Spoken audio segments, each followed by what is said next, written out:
আছে না যে হইলো ইয়েতে ঢাল নাই তলোয়ার নাই নিধিরাম সর্দার, তো এখনকার বর্তমান যুগে নিধিরাম সর্দার হচ্ছে এই নাসিরউদ্দিন পাটোয়ারি। আমরা এই নাম বলেই তাদেরকে হাইলাইট করি, তার নাম বলারও আসলে ওই লেভেলে আপ টু দ্য মার্ক না। এরা হলো আগে হাফ প্যান্ট পরে ঘুরতো এই ঢাকা ইউনিভার্সিটি এলাকায়, এখন ফুল প্যান্ট পরা শিখছে, টুপি পরা শিখছে, এখন সব কিছু শিখছে। আমরা তো মানুষের ট্রান্সফরমেশন ভালোর জন্য হয়। একটা মানুষের হাফ প্যান্টের ট্রান্সফরমেশন এখনও বুদ্ধিরও হাফ প্যান্ট বুদ্ধি রয়ে গেছে, এখন ফুল ফ্রেমের যে বুদ্ধি, ফুল ফেস বুদ্ধি তার এখনও হয় নাই। কারণ না হইলে ছাত্রদল নিয়ে কথা বলবে, সে কয়দিন ধরে ছাত্র রাজনীতি করে। আমাদের ওয়ার্ডের একজন কর্মী যার এখনও পদ হয় নাই, সেও নাসিরউদ্দিন পাটোয়ারি থেকে বেশি রাজনীতি করছে। কিন্তু আমরা সাংগঠনিক প্রক্রিয়ার মধ্যে বিশ্বাসী, আমরা সাংগঠনিক চেইন অফ কমান্ডে বিশ্বাসী। আমরা আমাদের ধারাবাহিকভাবে, আমি নিজে ছাত্রদলের রাজনীতি করি, 4টা সেন্ট্রাল কমিটি হয়েছে আমার। আমাকে যদি দল মূল্যায়ন করে, ছাত্রদলে মূল্যায়ন করে ছাত্রদল করবো, তাহলে অন্য সংগঠনের মূল্যায়ন করে। ছাত্রদল মানে আপনি মনে করেন যে গুড়াগাড়া পোলাপান, তা না।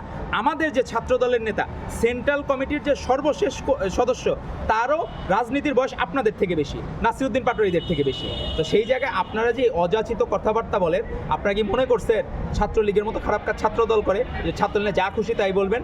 ছাত্রদল বাংলাদেশের মানুষের হৃদয়ে জায়গা করেছে বলেই আমরা ছাত্র সংগঠনে আমরা ষড়যন্ত্রের শিকার, আমরা ছাত্র সংগঠনের ষড়যন্ত্রের মাধ্যমে আমাদেরকে হারানো হয়েছে। তারপরেও কিন্তু আমাদের দল কিন্তু রাষ্ট্র ক্ষমতায় গিয়েছে, কারণ মানুষ আস্থা রেখেছে। ছাত্রদল তখন মেশার সুযোগ পায় নাই। 24-এর গণ অভ্যুত্থানের আগে সাধারণ শিক্ষার্থীদেরকে আমাদের থেকে দূরে রাখা হয়েছিল। নিষিদ্ধ ছাত্রলীগ এবং ফ্যাসিস্ট লীগ মনে করত যদি ছাত্রদল সাধারণ শিক্ষার্থীদের সাথে মিশে, তাহলে ছাত্রলীগ আগেও বিলুপ্ত প্রায় ছিল, ছাত্র শিবিরেরও কোনো অস্তিত্ব থাকবে না। কারণ ছাত্র শিবিরই একমাত্র হচ্ছে আন্ডারগ্রাউন্ড সংগঠন যাদের সাথে নতুন করে প্রীতি হয়েছে। নাসিরউদ্দিন পাটোয়ারি, নাহিদ ইসলাম, হাসনাত আবদুল্লাহ, তারপরে এই হান্নান মাসুদ, এদের নতুন করে প্রীতি হয়েছে। তো নতুন প্রেম প্রথম মধুর লাগে, পরে এখন এই যে বিসর্জনের প্রেম শুরু হয়েছে। গতকালই দেখলাম একটু প্রেমে মনোমালিন্য হয়েছে, যে দেখলাম যে সংসদে জামাত হলো যেটা বিরোধিতা করছে, তার আবার পক্ষে ছিল, আবার ইয়েতে হলে এনসিপি ছিল, আবার বিএনপির পক্ষে ছিল, যে যেটা হলো আমরা প্রস্তাবনা জানানো হয়েছে তার পক্ষে। কারণ সত্যিকার অর্থে যদি আপনি দেশপ্রেমিক হন, জামাতের বিতর্কিত ভূমিকা আপনাকে স্বীকার করতে হবে। আজ পর্যন্ত জামাত সরি বললো না একবারও আনুষ্ঠানিকভাবে। তো তাদের এত ইগো কেন? তাদের এত ইগো যদি থাকে, তাহলে আপনি শহীদ মিনারে গেলেন, আপনি মানলেন যে ভাষা শহীদদেরকে আপনি সম্মানিত করলেন, স্মৃতিসৌধে গেলেন, ভাবলাম সম্মানিত করলেন, কিন্তু আপনি তো মন থেকে যান নাই। আপনি যদি মন থেকে যাইতেন, তাহলে গতকালও আপনি বলতেন যে আমরা রাষ্ট্রের কাছে সরি বলবো, এই জায়গা থেকে যাতে আমাদের নাম বাদ দেওয়া হয়। কিন্তু আপনি রাষ্ট্রকে সরি বললেন না।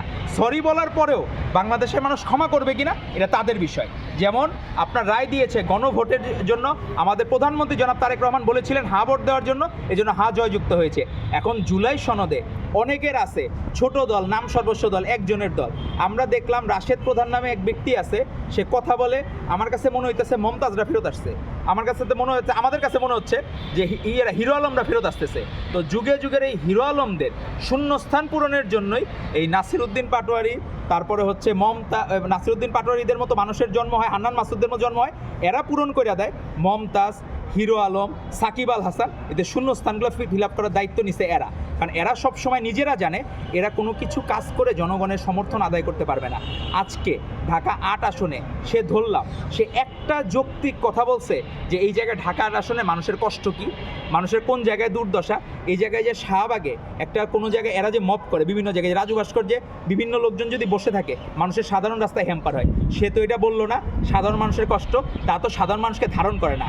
সে মনে করে আমি হইলো শেখ মুজিব, শেখ হাসিনার মতো এরকম বড় কিছু হয়ে গেছি, আমি ওই হাইপের লোক হয়ে গেছি। কিন্তু আপনাকে হাইপ দেওয়া, মানুষের কাছে গ্রহণযোগ্য করা, এটা করবে সাধারণ মানুষ। এটা আপনি নিজে বললে যে নিজেকে যে বড় বলে বড় সে নয়, লোকে যারা বড় বলে বড় সে হয়। তো আব্বাস ভাইকে লোকে বড় বলে দেখা সে বড় মানুষ, আর নাসিরউদ্দিন পাটোয়ারি নিজেকে নিজে বড় বলে দেখা সে কোনোদিন বড় হইতে পারবে না। সে সারা জীবনই সব মব করে যাবে।